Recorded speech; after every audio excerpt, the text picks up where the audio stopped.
পুরী, দীঘা, মন্দারমণি যেতে যেতে কিন্তু আমরা সকলে ক্লান্ত। আমরা যারা ভ্রমণ পিপাসু লোক, আমরা কিন্তু সবসময় নতুন একটা জায়গার সন্ধানে থাকি। ঠিকই ধরেছো, ভিডিওটা আজ তোমাদের জন্য।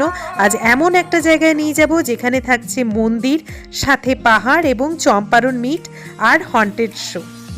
একদম বাজেট ফ্রেন্ডলি। কিছুদিন আগে আমিও নিজেও ঘুরে এসেছি। তো চলো দেরি না করে ভিডিওটা শুরু করা যাক। আর অনুরোধ রইল ভিডিওটি পুরো দেখার জন্য, নইলে কিন্তু তোমরা অনেক কিছু মিস করে যাবে।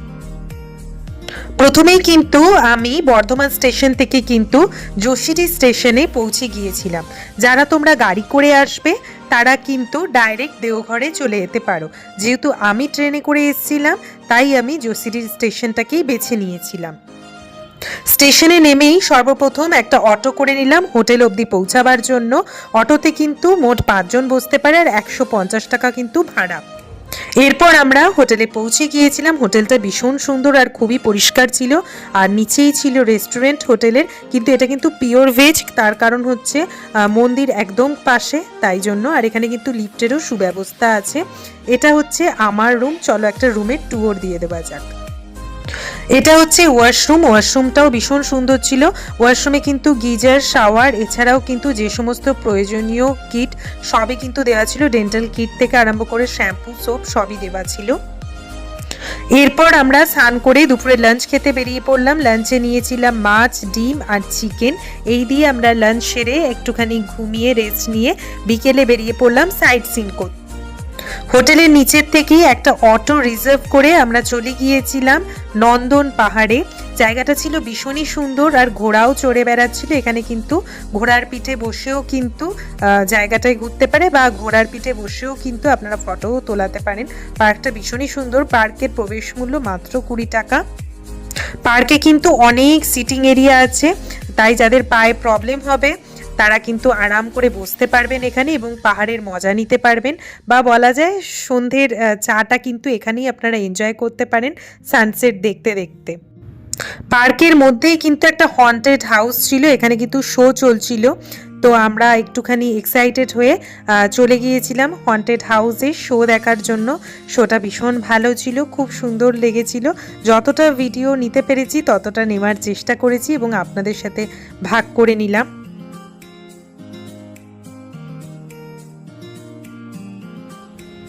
এখানে কিন্তু এক্সারসাইজ করানোর জন্য বিভিন্ন রকমের সরঞ্জাম আছে, তাই বিকেলের কেউ কিন্তু এখান থেকে এক্সারসাইজও করতে পারেন। আর আমার যেটা সব থেকে ভালো লেগেছে সেটা হচ্ছে এখানে বোটিংয়ের ব্যবস্থাও আছে। এই যে সাদা দরজাটা দেখলেন, এখান দিয়ে নিচে নেমে কিন্তু বোটিং আছে।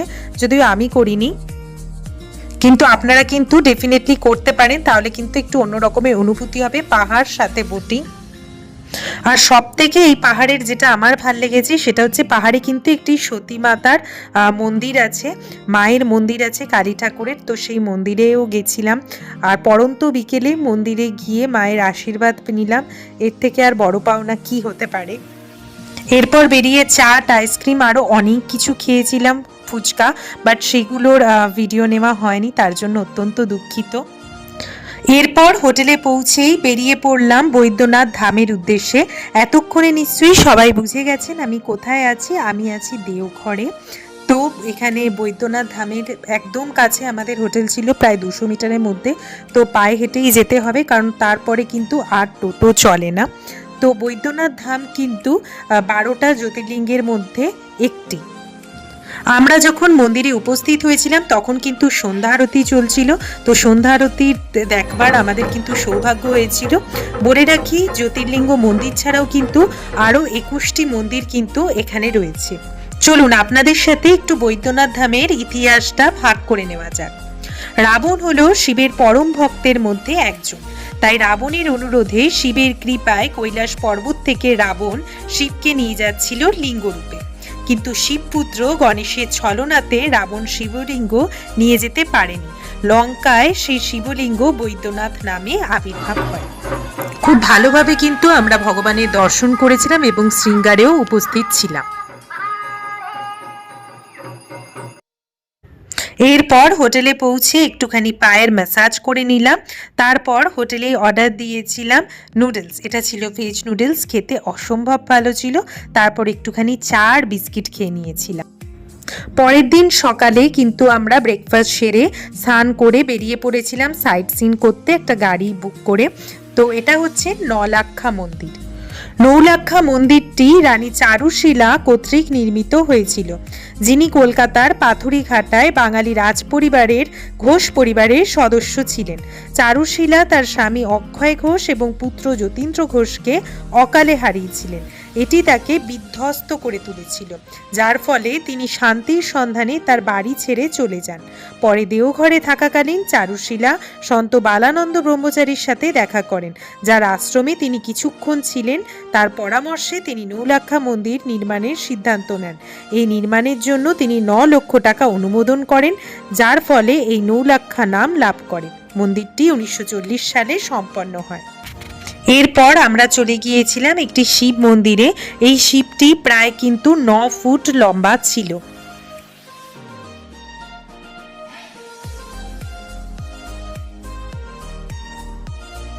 এরপর আমরা চলে গিয়েছিলাম ত্রিকুট পাহাড়ে। এই গুহাটায় কিন্তু এনারা বলছিলেন এটা হচ্ছে সতীর পাতাল প্রবেশ, সতী নাকি এখানেই ছিল।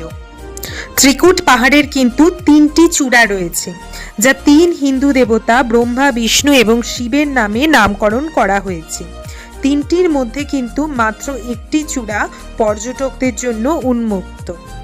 ত্রিকুট পাহাড়ের একটি পয়েন্টকে কিন্তু রাবণের হেলিপ্যাডও বলা হয়, কারণ রাবণ যখন শিবকে নিয়ে যাচ্ছিলেন লিঙ্গ রূপে লঙ্কায় প্রতিষ্ঠা করবার জন্য, তখন কিন্তু ত্রিকুট পাহাড়েই অবতরণ করেছিলেন। পাহাড় থেকে নামার পরে কিন্তু একটু মুড়ি ছোলা আর একটুখানি পকোড়া কিনেছিলাম, সাথে একটু চাও খেয়ে নিয়েছিলাম, আর খেয়েছিলাম এখানের কুলফি, যেটা খেতে অসম্ভব ভালো ছিল। এরপর আমরা দুপুরের খাবার খেতে ঢুকেছিলাম একটি হোটেলে। এটা একদম হাইওয়ের পাশে, যেহেতু দেওঘর শহর থেকে কিন্তু 10 কিলোমিটার দূরে এই ত্রিকুট পাহাড় অবস্থিত। তো হাইওয়ের একদম পাশে আমরা হোটেলে খেয়েছিলাম। আমরা থালি নিয়েছিলাম, ডিম নিয়েছিলাম, মাছও নিয়েছিলাম। দুপুরের খাবার খেয়ে চলে গিয়েছিলাম সৎসঙ্গ আশ্রমে। তারপরে হোটেলে এসে দেখি রুম থেকে নিচে দিয়ে বারাত যাচ্ছে, যেহেতু বিয়ের ডেট ছিল সেদিন। তো ওপর থেকে দেখতে লাগলাম আর নিজের ড্রেসটা চেঞ্জ করে নিলাম, কারণ আজকে আমরা ঠিক করেছি আজকে যাব চম্পারণ মিট খেতে। যেমন ভাবা তেমন কাজ, চলে এসেছিলাম চম্পারণ মিট খেতে। একদম স্মার্ট পয়েন্টের পাশেই ছিল এটা। চলে এসেছিল প্রথমেই গরম গরম বাসমতি চালের ভাত, ধোয়া ওঠা, সাথে ছিল স্যালাড আর একদম নরম তুলতুলে রেওয়াজি খাসি, যেটা একদম ঘি দিয়ে বানায়। চর্বিগুলো গলে গিয়েছিল, অপূর্ব লাগছিল, মুখে দিতেই মিশে গেছে। ডিনার সেরে আমরা চলে এসেছিলাম হোটেলে, তার কারণ পরের দিন ফেরার পালা। ফেরার আগে কিন্তু আমরা সৎসঙ্গ আশ্রম থেকে ভোগ গ্রহণ করেছিলাম। ভোগের সমস্ত রকম ইনফরমেশন পরের ভিডিওতে থাকছে, তার জন্য প্লিজ কিন্তু আমার পেজটাকে ফলো করে দিও, এফবি পেজটাকে, আর ইউটিউবের চ্যানেলটাকে সাবস্ক্রাইব করে